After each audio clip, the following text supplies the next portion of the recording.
Allah Bapak Sogini ya Allah. Isfa' maradahu ya Allah bi badanihi isfa' maradahu ya Allah bi badanihi bi barakati surat Yasin wa suratul Waqiah wa suratul Fatihah nas'aluka ya Allah angdil rahmah wal maghfirah angdil rahmah wal maghfirah angdil alaihim sakinah mawaddah wa rahmah Allahumma ya Rahman ya Rahim ya qadiyal hajat wa ya syafil amrad istajib du'ana ya Allah istajib du'ana ya Allah innaka antas sami'ud du'a wa tub alaina innaka antat tawwabur rahim Rabbana taqabbal jami' hajatana ومقاصدنا دعانا إنك أنت السامع الدعاء وتب علينا إنك أنت التواب الرحيم ربنا آتنا من لدنك رحمة وهيئ لنا من أمرنا رشدا ربنا لا تزغ قلوبنا بعد إذ هديتنا وهب لنا من لدنك رحمة إنك أنت الوهاب ربنا آتنا في الدنيا حسنة وفي الآخرة حسنة وقنا عذاب النار سبحان ربك رب العزة عما يصفون والسلام على المرسلين والحمد لله رب العالمين بسر الفاتحة أعوذ بالله من الشيطان الرجيم بسم الله الرحمن الرحيم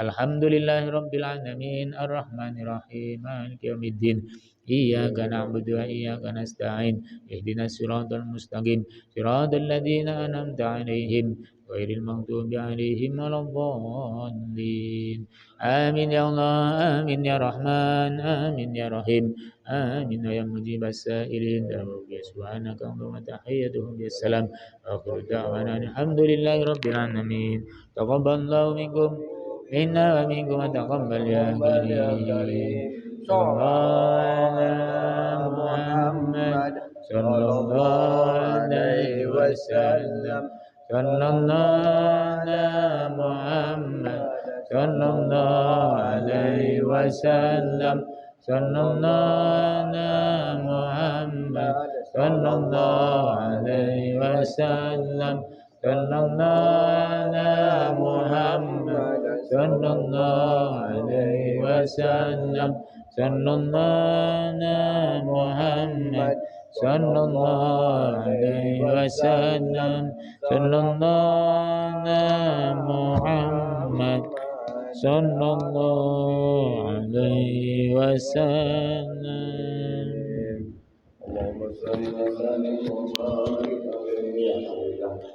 Kita tadi lagi yang kita malam hari ini mulai dari surat Al-Fatihah, Yasin, Waqiah, Tahlil, doa yang telah sama-sama kita lafadzkan.